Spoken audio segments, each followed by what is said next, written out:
Hello and welcome to this EIFL's webinar on how to train students and researchers on writing research data management plans.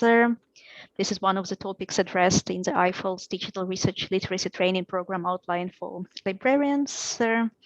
We have two excellent speakers today, David Ball and Ieva Cesevičiūtė. Sorry, I don't know how many times I'm pronouncing your family name, and I'm sure I'm never getting it right. Sorry about that, sir. And Ieva is from Kaunas University of Technology in Lithuania, and that's the largest technical university in Baltic states. And Ieva has a lot of experience with training PhD students and researchers on data management plans. So please, colleagues, if you want to introduce yourself, do so in a chat. Thanks for joining us today, and I'm handing over to David.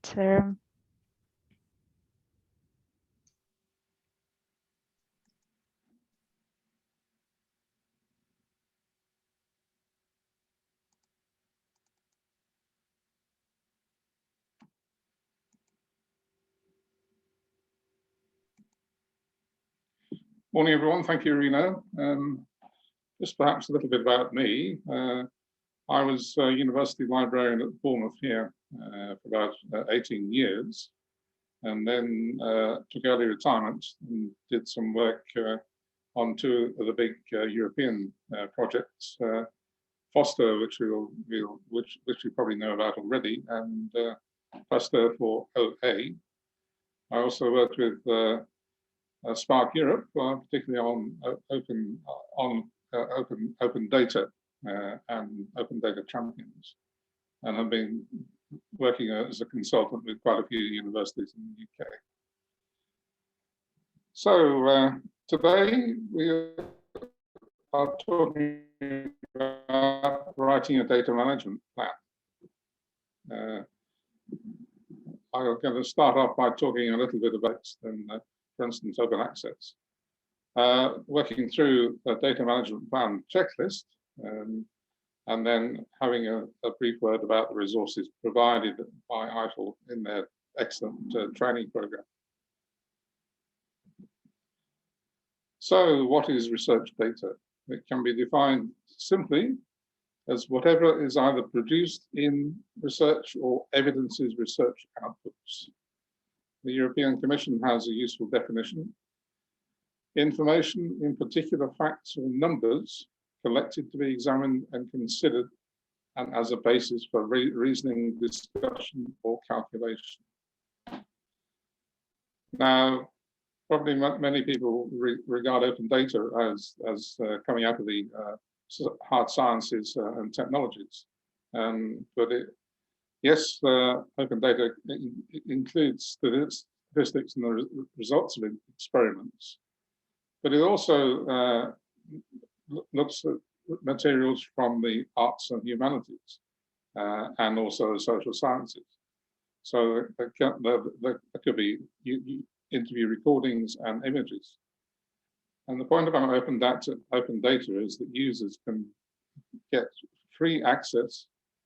They are also able to mine the text, the data that is made available, and can exploit the data for other purposes, and also reproduce and disseminate the data free of charge. Obviously, there must be some exemptions to data, and the European Commission has this good motto that data should be as open as possible, as closed as necessary. So that's very much the push towards being open. There are exemptions.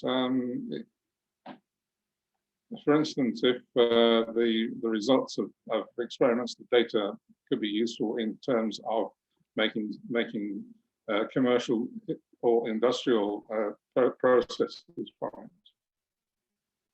Then obviously you want to get your patent before making the data which underlay it open to people. It must also be respect the confidentiality regarding security issues, obviously. And also, obviously, it must take full account of the rules on protecting personal data. And there may be, as in open access, embargoes placed on some materials, some data materials.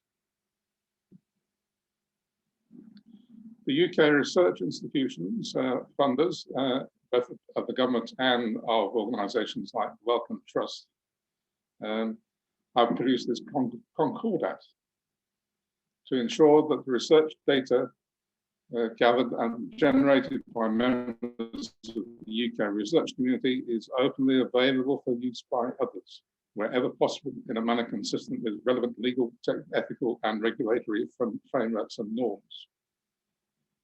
This is the concordat also arouses expectations of good practice, with the intention of establishing open research data as the desired position for publicly funded research over the long term. So if the research has been funded by government, by taxpayers, or by charities, again, with support of individuals, that since that data has been produced as a result of the funding, then the data should be made available with the least possible exemptions. The concordat goes on to say that research data are the evidence that underpins the answer to the research question and can be used to validate findings regardless of its form. And here we get a wider view of what data consists of. Yes, statistics from the hard sciences, but also much more from the arts, humanities, and social sciences. So it could be sound recordings, transcripts of interviews, survey data. They could also be an interpretation, for instance, of an artwork or the creation of an artwork for some degrees. And it could also be published text or a manuscript. So a very wide definition, of very wide different types of data, which we have to cope with, and which are much more complex than the data that the stuff that we put in open access repositories. Force 11 has come up with 4 fair data principles. Firstly, that the data should be easily findable, and the metadata being persistent and open to both individuals, both humans and computers. The data should be accessible. Data should be retrievable by their unique identifiers using standardized and open communications protocols. So gone are the days where data could be made possible to exploit. It's also be interoperable, so that it should be possible to, or can be used with different tools for exploitation. The format should therefore be open and interpretable for various tools, so not proprietary and not necessarily software that has to be paid for. The data should be reusable, and the metadata and data should be described so that they can be replicated and or combined in different settings. So those are the 4 principles that should guide us in terms of open data. We are seeing as well many institutions coming up with research data policies. There are variations, obviously, across different institutions and also across funders of research. But most for institutions anyway will cover the following elements. Firstly, timing, when publication should actually take place in the research process, when the data has been collected, when it is made available, when articles are published, So there are many stages when data can be made open. Then there should be a data plan, which we're going to be talking about, and in more detail this morning. Then there should be indications of what access will be made available and what may be shared for public use. Long-term curation, obviously we need to keep the data secure and findable. So how the long-term curation will be carried out is key, as well as for the policy. Monitoring, it may be that monitoring will be carried out by the funding body, or it could be that monitoring could be carried out by the institutional partners. Storage, details of the appropriate repository or data center to be used. And finally, costs, where costs can be claimed from, because costs will go on, they are not simply during the course of the research process, but after that in terms of sustainability and access. Now, this is a very useful website, which is produced by the Data Curation Center. It's a tool that will support researchers and also librarians to develop data management and sharing plans. So you're not alone. You can go into this webpage and start constructing and be prompted to produce the data management plan. Also produced by the Data Curation Center is this very useful checklist of what should be included in any data management plan. And of course, the data management plan is not just worthwhile in terms of open access, but it is also worthwhile in terms of any research process which involves data. So this is good practice for all data management. Firstly, there should be administrative data with a project identity, and also the name and description of the project, the funder, if known, and also the principal investigator's name and their persistent ID. Should also make reference to the relevant policies of both the funder and the institution doing the research.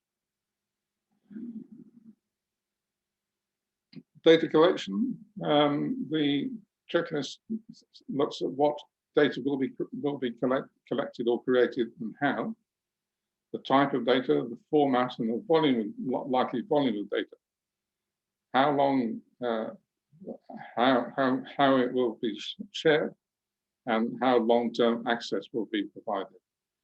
It should also note any standards and methodologies, and outline how quality assurance will take place. The checklist also includes documentation and metadata. These accompany the data to ensure that they can be read and interpreted in the future. And obviously, metadata standards should be laid out, as should any methodologies and definitions that apply to the data. In terms of ethics and legal compliance, obviously for ethics,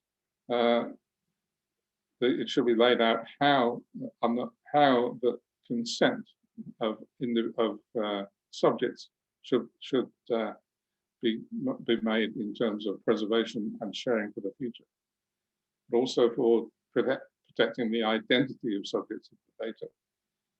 How the data will be stored and made secure, and whether there are references to and approval by institutional ethics committees. In terms of IPR, intellectual property rights and copyright, it should be made clear what the ownership of the data is, even if it is to be made freely available. It should still have that note of ownership. It should also show any licenses, particularly obviously Creative Commons licenses, governing the use and reuse of the data. If there are any embargoes, for instance, as we've already mentioned a bit earlier, in terms of commercial exploitation, the data may have to be protected for a time until the commercial potential has been realized. And how the data relates to the relevant policies of the funder and institution in terms of legal compliance. Who owns what?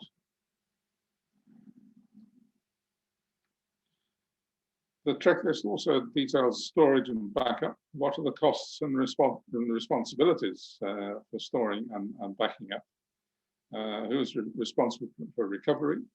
Because obviously the data can be lost and corrupted. So how can it be recovered if accidents do happen? What about security and access control? How is that realized? And what about collaborators? Because in many research projects, there will be a number of collaborators in terms of European Union projects, for instance. There can be a dozen, there can be 20 different collaborators involved.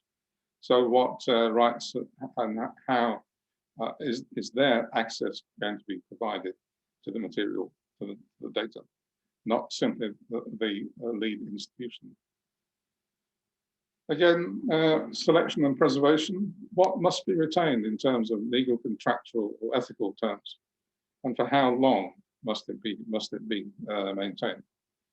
What must be destroyed? I mean, not all data will persist, and there may be types of data that you would not want to continue to be available.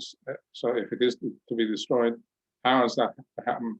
When is that to happen? And also the checklist should indicate what the possible reuse of the data is, not necessarily for the existing purpose, but for other purposes in the future and by other people in the future. So what about the preservation then? There should be a preservation plan detailing the repository or repositories in which the data will be stored. They may be institutional, they may be wider than institutional. There are some open repositories linked to data which can be used as well. What are the costs and where can they be met? Because obviously there is a cost in maintaining data for the future, particularly after the funding has expired. Data sharing, the checklist goes into detail in terms of discovery, how the data can be discovered, what conditions are placed on sharing the data, and what is the timing of deposit and or availability. Because one might deposit data in a sort of a dark area of a repository, only to be made available when publication takes place of the results of the research. And whether there are any embargoes to keep protecting some of the data for a limited time. Responsibilities are very important. It is very important to define who is responsible for compliance with policies, both internal and external. Who is responsible for implementing and reviewing the data management plan, of itself reflexive, of course. And who is responsible for the concrete things like data capture, for metadata production, for ensuring data quality, for maintaining and backing up storage, and who is responsible for archiving and sharing data.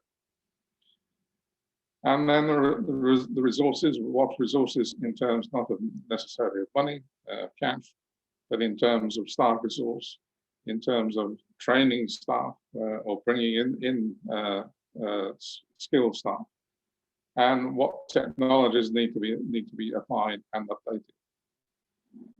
So there is the checklist, which is very useful for you and can be worked through to help create your data management plans. EIFL has created a wide range of content covering all the elements of the training program. There's a wide range of formats, videos, courses, practical exercises, etc., which can be customized to your own usage within your own institution. They can be used with different audiences, with trainers, for instance, with library staff, with researchers, managers, early career researchers. And there is an awful lot of content within the documents, so it is well worth digging down to see what can be made available for you and adapted to your own purposes. Finally, just to close, a reminder that we are what we must achieve, and which is one of the aims of this program, is to enable open science and embed open science in the research process across institutions. The key, what is provided is the key to winning the hearts and minds of members within institutions in terms of academic embedding in academic and research policies, which must have the commitment of and backing of senior management to make sure they are implemented. To embed in decisions on researchers' appraisal and progression, but particularly in the area of open access. Should be embedded in the research and academic committees of the institution, and should have the involvement of champions, internal and external, to promulgate the concepts, the ideas of open science. And it should also become part of the established work of researchers supported by staff. It should not be available, and it should be embedded in all of these. That's the end of my talk. So thank you for listening. Over to you, Irina. Thanks a lot, David. It was very useful.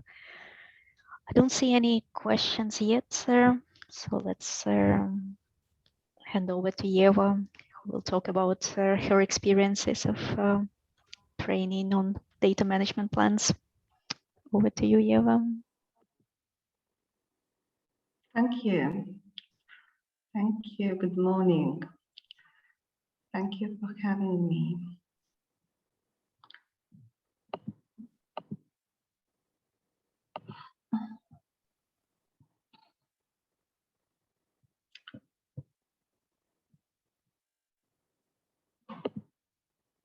I'm not sure.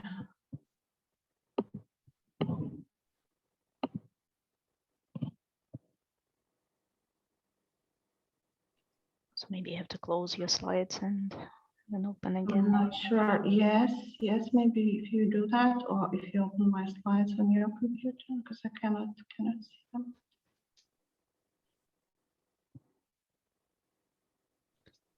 Did you email me your presentation?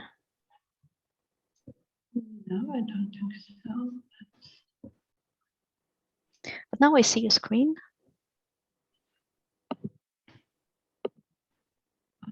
Okay.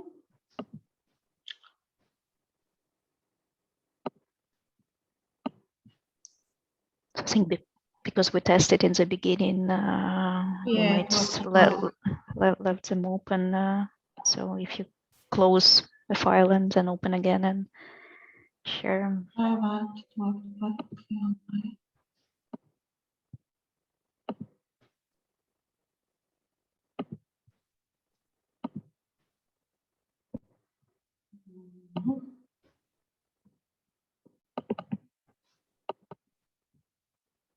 All right, so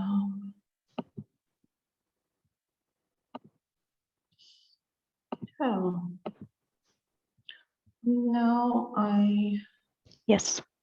I think I'm ready Yes. to share my experience from the institutional perspective, and the experience is about learning to write a DMP with our library. Because we have never thought about it as giving training. It's always about learning and being part of the process. And on this slide, you can see the name of my colleague who was at the start of all the processes with research data management at our university. That is Untitled Chapter.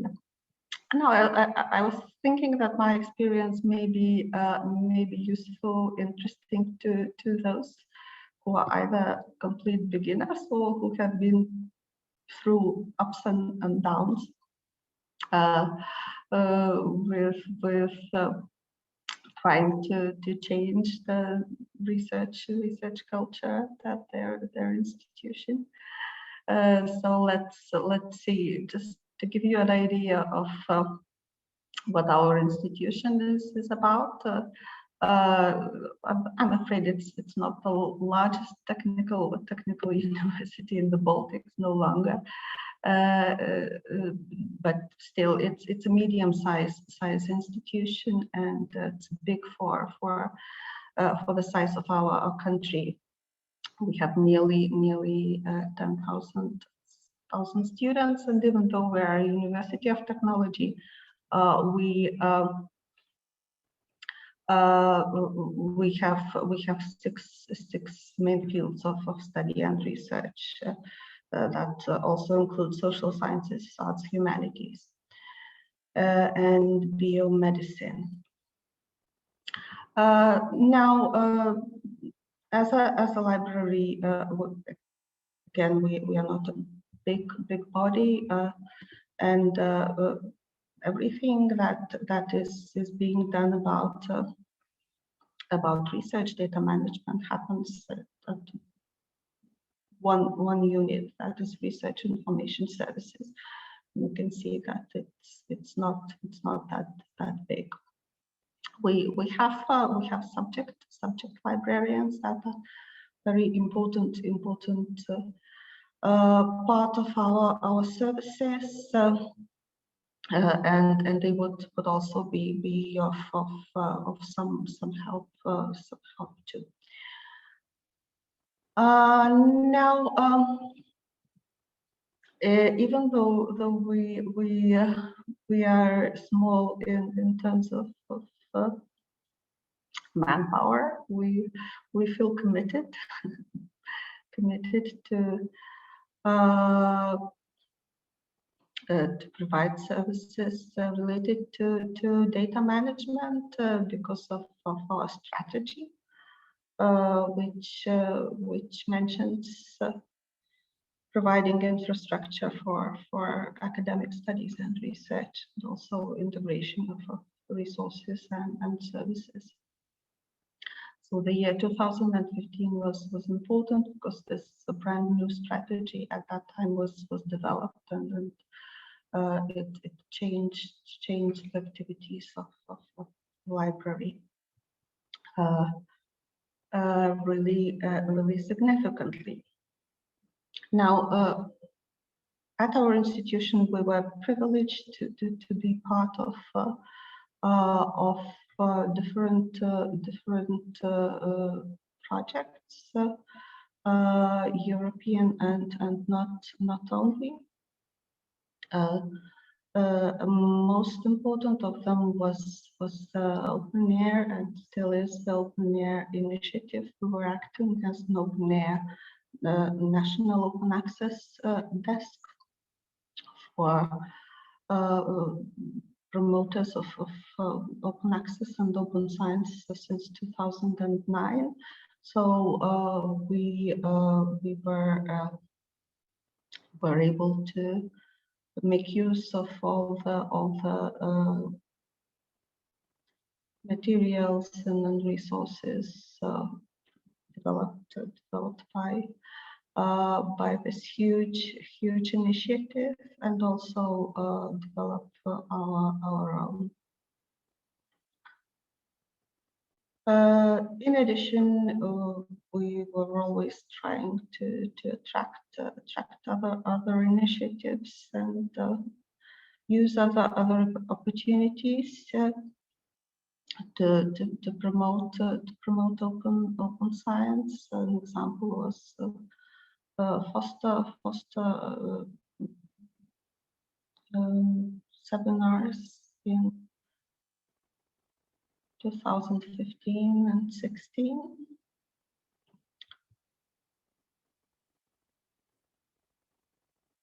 And then at one point, like 4 years ago now, I can see it's time flies. At one point, we started making attempts to make our practices built-in, embedded, and not only stand alone any longer. An example of that was making a workshop on research data management, part of the summer school. That is the annual event held at our institution, and that's for doctoral students. So with the support from EIFL, we had a very successful event that raised a lot of interest, not only among students at our institution, but also those from other countries, because that was an international event. We kept with standalone events, and at that time also with the support of EIFL, developed a PhD module, course on research data management, and writing a DFP was part of it, and the course was developed in Lithuanian, which was an important step that we made, because there is always or there is better access to materials in English, but materials on open science in our national language have been scarce.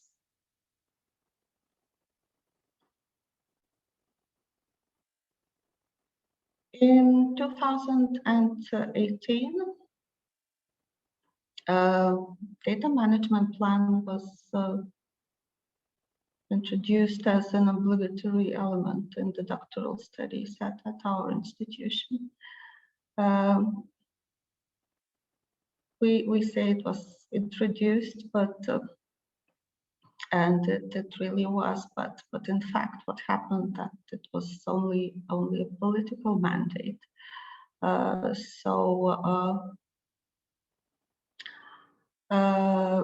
What we did, we kept promoting one of those really nice user-friendly tools, that is DMP online, and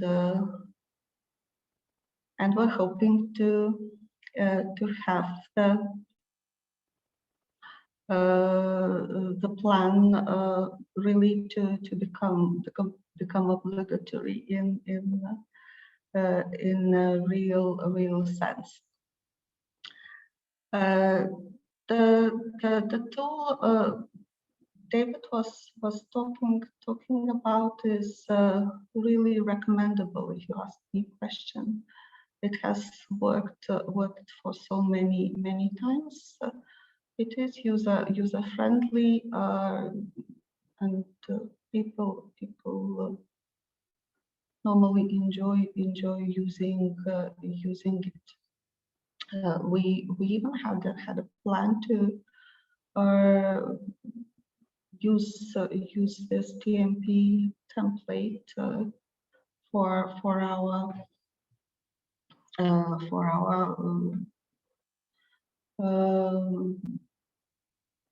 DMPs for doctoral students, like downloading the copies, integrating them into our academic information system. But later a decision was made to have our own template. So now it's we're still working on it. But in the meantime, whenever I need to use a tool during training session, I would first of all refer to online. People even like its color. Now, building and making your practices embedded, that's really important. This is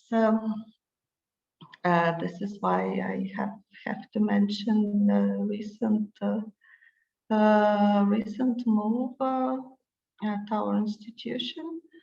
We revised our institutional open access policy that was originally developed in 2016.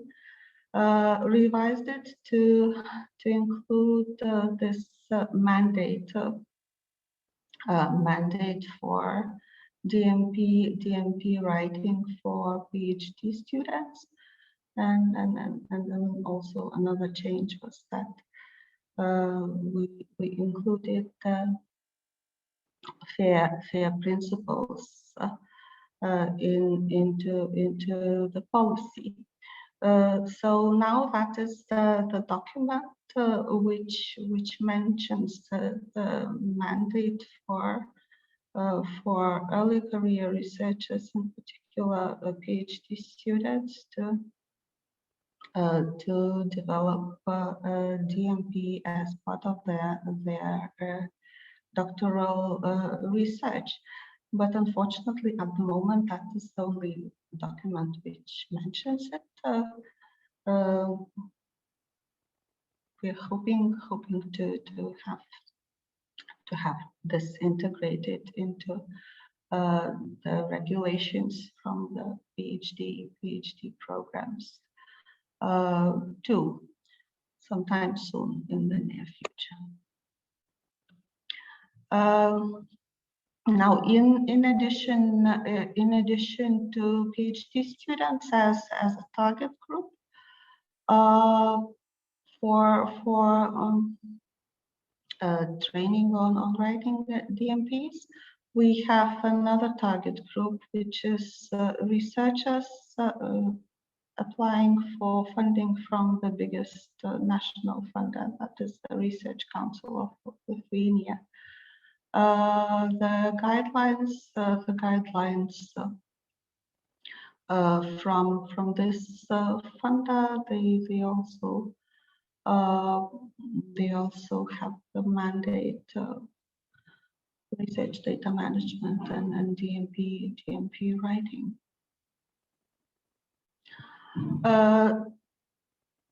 That is the instrument which they call the outline of data management plan. and that comes from the funding body, the Research Council of Lithuania. It is quite basic, but helpful tool, because and we also use it for training PhD students too, because it's a real one. It's that's what people need to provide to the funder when they're writing their applications. So what we did at our institution, we just supplemented this template with recommendations on how to fill it in, like basic things. But in life, what is happening? We would have short presentations on research data management first, and talk about this instrument, and then we work individually. I consult researchers on a very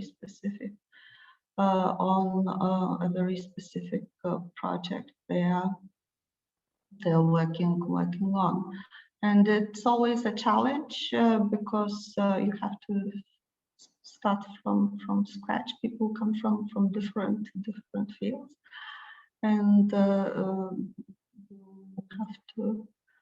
you have to put yourself in their shoes and to be able to help best. So it's challenging, but it's always it's a rewarding process, I should say. Now, what I'm trying to drive at is that whatever people do as part of their training, it has to be meaningful for them. It can be like imaginary projects that they're thinking for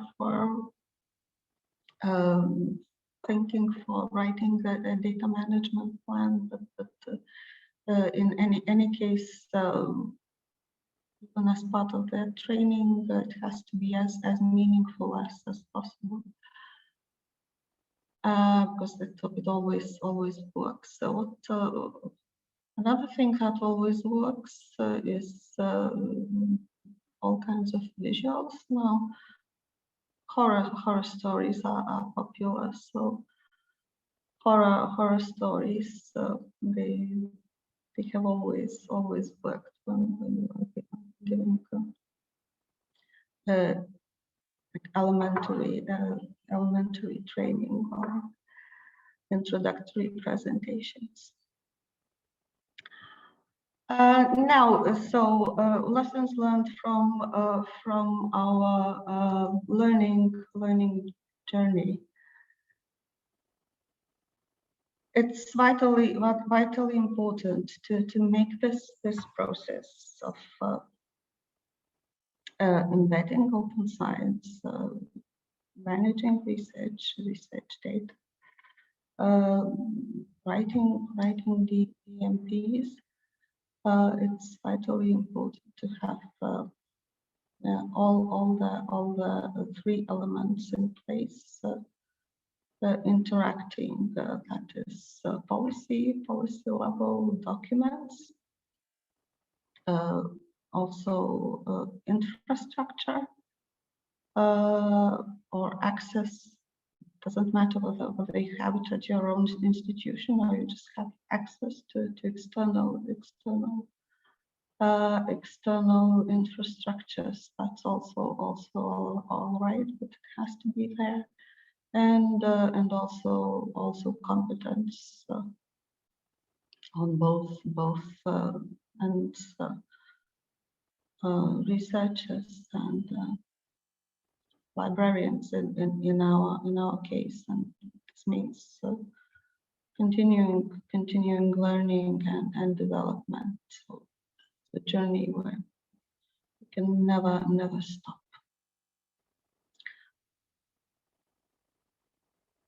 And I think I will stop at this point, and maybe there are some questions. So over to you, Irina. Thank you. Thanks a lot, Ieva. That was very encouraging. And as you see, colleagues, you can start small and you can learn a lot as you go along. And Rima raised the hand, so let me allow Rima to talk. I think you have to unmute your mic, Rima, if you want to speak.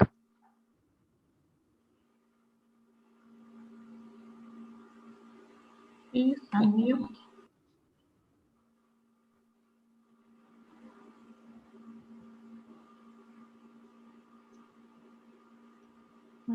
Okay.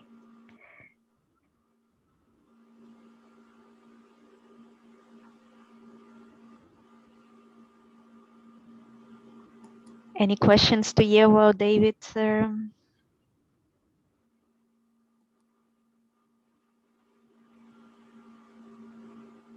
think you were so comprehensive in your talks that there are no more questions left. It's maybe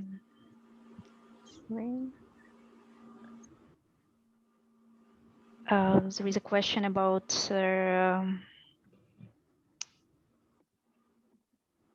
horror stories, and that's actually that's an interesting initiative that's started by librarians in the Netherlands, and they usually organize these horror story discussions around Halloween, when early career researchers are in general interested in horror stuff, and let's try to find some links. There is a national website about that in the Netherlands. Let me find it.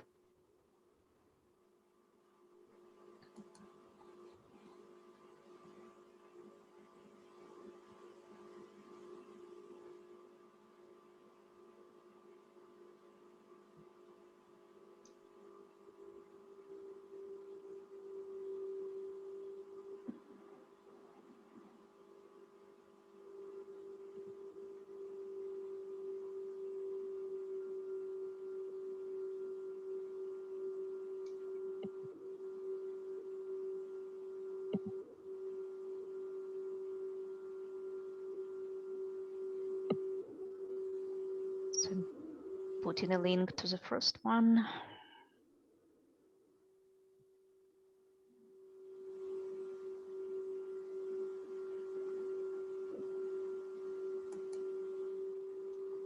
And I think my next link will point to all the other stories. And they would also have an escape room, research data management escape room, which is an online game that early career researchers could play, and they usually play this game around Halloween as well. Let me try to find a link. Yeah, it's a great tool. Yeah. People love games so much.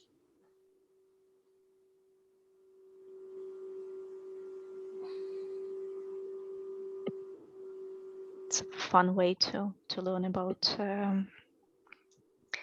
research data management. Data horror escape room.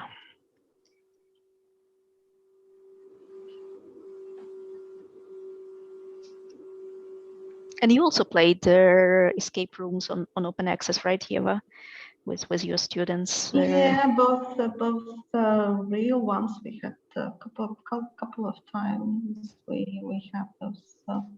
What do you call, like, physical face-to-face? Like a really great initiative. And yeah, this one online is great too.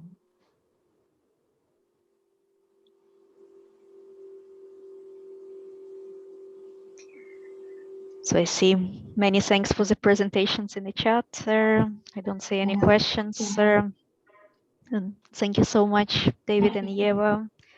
And thank you everyone for attending. We'll share slides and recording with everyone. And with our series of webinars, we're taking a break next Wednesday. But then on the 9th of June, same time, we'll have a webinar with Anna Cesevičiūtė from Faculty of Chemistry Library, University of Belgrade in Serbia, and she'll talk about training researchers and students on preprints. And Anna is here with us today. Thanks for joining us, Anna, and thanks for doing this webinar on the 9th of June. So let me put again a link to the registration page for this webinar.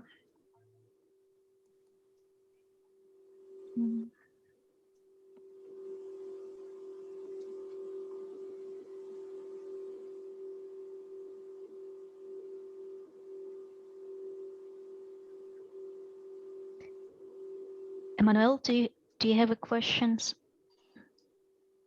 If you unmute yourself, you can ask it. Because you raised your hand. Hello, and good morning from where I am. Good morning. How are you? Fine, thank you. I was part of the webinar. I think I've really enjoyed it. But what I want to ask is maybe a little bit different from this. I'm just trying to find out if you provide a platform for those who want to also engage in seminar presentation like this, if it's possible for me to do that on your platform, and what I'm supposed to do if I can get that opportunity. That's the question I want to ask. Thank you. And you're from which institution? If you could remind me, please. I'm from Christian Service University College in Ghana. Mm-hmm. Yes, we, like, especially with CARLIC members, we as EIFL always support them in hosting webinars on their behalf. So we did some webinars for KNUST. Then I'll be speaking at the University of Cape Coast event. So I'll send you an email and we can discuss it. So that's EIFL Zoom, and it's available to EIFL's members if you want to organize training events. So we'll coordinate with you about that. Thanks for asking this question. Okay, maybe I can put my email here. You can connect with me later. Yes, and I have your email in the registration. All right, thank you very much then. So thanks for asking, and I'm looking forward to that. And it's also an open call to other EIFL partners if you need an online platform for training on open access, research data management, open science, digital research literacy. We're here to help you. Thank you so much. And sorry, secondly, the links that you gave us, I can see a lot of links. I'm trying to go through them. Is it possible we can have it on the presentation that you will be sending to us? Because I may not finish and the seminar may end. Yes, I'll save this chat and I'll share a chat file with everyone together with Thank you. slides Thank and you recording. Very much. Thank you so much. Thank you. And thank you so much. I appreciate that. Have a wonderful day, and see you on the 9th of June. Bye. Bye. Thank you. Bye.